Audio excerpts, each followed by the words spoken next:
Once upon a time, there was a girl who wanted to become an electrical engineer. Problem, she wasn't quite sure what do electrical engineers actually do or what kind of jobs they have after graduation. There was a peer of her who was building cool robots. There was another one who started working for a power company, which sort of made a bit more sense considering electrical engineering. But then there was one who was just programming things. Isn't that what software engineers or computer science people do? So she was quite confused about what is it that electrical engineers actually do. Fast forward 10 years, I did my bachelor's in electrical engineering, I did a master's in electrical engineering as well, taught electrical engineering at one of the top universities of my country, and now I'm doing a PhD in electrical engineering. So I can say I like to think I know a thing or two about electrical engineering. In this video, I'm going to break down for you what is it that electrical engineers actually do as a job. Who's your favorite electrical engineer? If it's anyone other than Iron Man, then we need to reevaluate our friendship. Unless of course it's me. How do you think Jarvis, Ultron, Vision, the technology behind that, how do you think they are built? How do you think that artificial intelligence is created? Well, there are of course two aspects to it. There is a software part and there is a hardware part of building them. But I'm talking about the intelligence, the programming, the code behind it. Who do you think builds that? Well, electrical engineers. A lot of people think that electrical engineers only work with things powered by electricity and they have nothing to do with coding or programming, which is a common misconception. Machine learning and artificial intelligence is actually right now the most popular subdomain of electrical engineering.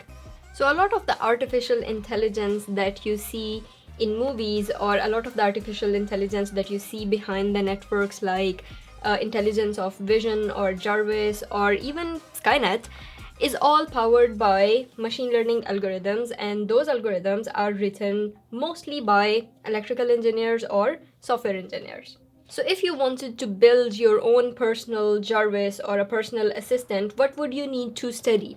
Even if you're not studying electrical engineering professionally, there are open courses that you can take in your own time to study how to build such things, and you can totally code your own personal assistant by yourself. You will need to take courses like C++, programming, computer vision. You will also need to study some machine learning for the artificial intelligence part of it. So there are some starter programming courses available for machine learning like neural networks, introduction to neural networks, stochastic gradient descent, some basic algorithms. You can even take some off-the-shelf plug-and-play algorithms and build your own machine learning algorithms based on those off-the-shelf algorithms as well. But if you are studying electrical engineering professionally as a student, then in your third and fourth year courses, you will need to rely heavily on signal processing side. So you will need to take courses like signal processing, advanced signal processing, digital image processing for the computer vision and image recognition part of it. So all of these will be related somewhat to programming, but these programming courses will be different than another stream of electrical engineering which relies more on hardware programming languages like Verilog, VHDL, embedded systems, things you do and study for example, designing system on chip and that sort of things. So this covers the software part of all of these artificial intelligent robots. But what about the hardware? How do you design, or who designs the hardware part of it? Well, that again is electrical engineers and robotics engineers. So if you wanted to design an Iron Man suit, what would you need to study for that? Well, for that, you will need to take courses like control systems, digital control, analog and digital control systems, a lot of the controls and robotics related courses. So you can take them at your own faculty of electrical engineering at your school, but your school might also give you an option to take some elective courses from mechatronics department, which is specifically a robotics engineering. It's a combination of electrical and mechanical engineering. So mechatronics actually lets you study courses that are specifically designed to enable you to become a robotics engineer. So you've got the software part covered, you've got the hardware of it covered. how do you power it? You have a smart robot, it's useless if you cannot sustainably power it. So if you wanted to build, for example, an arc reactor like Iron Man, what would you study, or who would design that arc reactor? Well, another stream of electrical engineering is power engineering. So if you study power engineering, not only you can work for big power companies, you can also design your own power systems. Maybe not an arc reactor, but small sources of energy and batteries and other stuff. So you will need to study courses like power systems engineering, power systems protection, power systems economics, relaying and communication. So this is the type of courses that you will rely on in your third and fourth year courses if you want to become a power engineer or power systems engineer.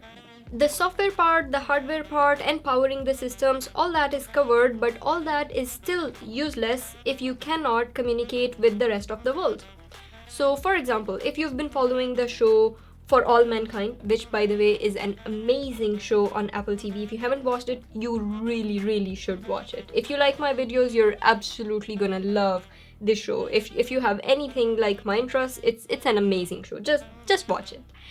In that show, without spoiling too much, Tracy and Gordo in a certain very iconic episode need to swap out an existing RF antenna with an old antenna to be able to communicate from the surface of Moon back to Houston. Houston, we have a problem. So who do you think designs those communication systems and those communication antennas and RF antennas and all that communication? Who do you think handles that? Well, electrical engineers like myself. The design of antennas, the communications, all that radio communication, satellite communication, 5G communication on Earth, all that communication, both the communication networking aspect of it and the actual antenna design and the hardware design aspect of it, is done by electrical engineers. So for example, when you use your cell phone to call anybody else, the networking part of it, which is from your phone to the other person's phone network connection part, is also done by electrical engineers who study networking and communications. And the hardware part of it, where 5G base stations are designed, the antennas are designed, they are also done by electrical engineers who study RF and antenna design or microwave engineering. For this type of engineering, you will need to take courses as electives in your third and fourth year, like electromagnetic field theory, microwave systems, antenna design. These are the type of courses you will take. Another type of jobs electrical engineers do is working as instrumentation engineers. So one of the job descriptions at Tesla for instrumentation engineers actually reads: an instrumentation engineer maintains, troubleshoots, repairs, and installs electrical equipment, calibrates and repairs instruments, and designs new sensors and instruments for special types of measurements. So electrical engineers who work as instrumentation engineers are responsible for calibrating, maintaining different measuring instruments. As the name suggests, instrumentation engineers. So they design these sensors and sensor networks and these other high accuracy calibration equipment. They design it, they maintain it. They also work in standardization organizations which actually form these standards for these certain types of measurements. So instrumentation engineers are electrical engineers working at Tesla. So we covered the software part, we covered the moving hardware body of the robot part, we covered the communication part, we covered the powering it part, but what sort of processes all this information? The machine learning algorithms, they have to run on some sort of hardware processing unit. So who designs those processing units? Or who designs all the processing units used in every cellular phone, every computer, every kind of machinery operated by electricity? Who designs those chips? If you've been following the recent news, you might have heard about US subsidizing chip manufacturing because US wants to manufacture these chips in the US rather than importing them from China. Because right now, Taiwan and South Korea are leading the world in chip manufacturing, which US sees as a threat. So they want to increase the production of local manufacturing of chips on the US soil.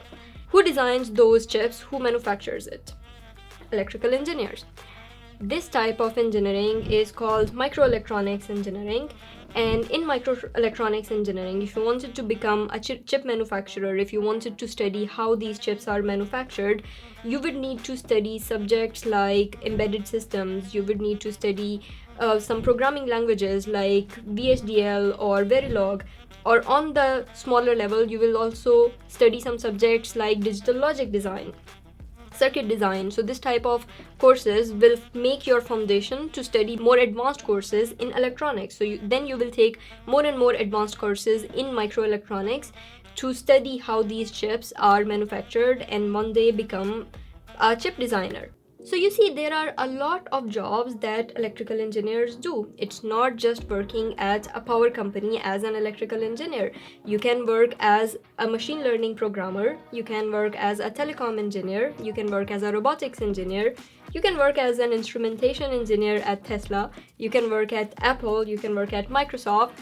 If you're wondering how much would I earn as an electrical engineer at one of those companies, then you might want to watch this video here where I break down how much you can earn as an electrical engineer in all of these fields if you're working in these fields. See you next time.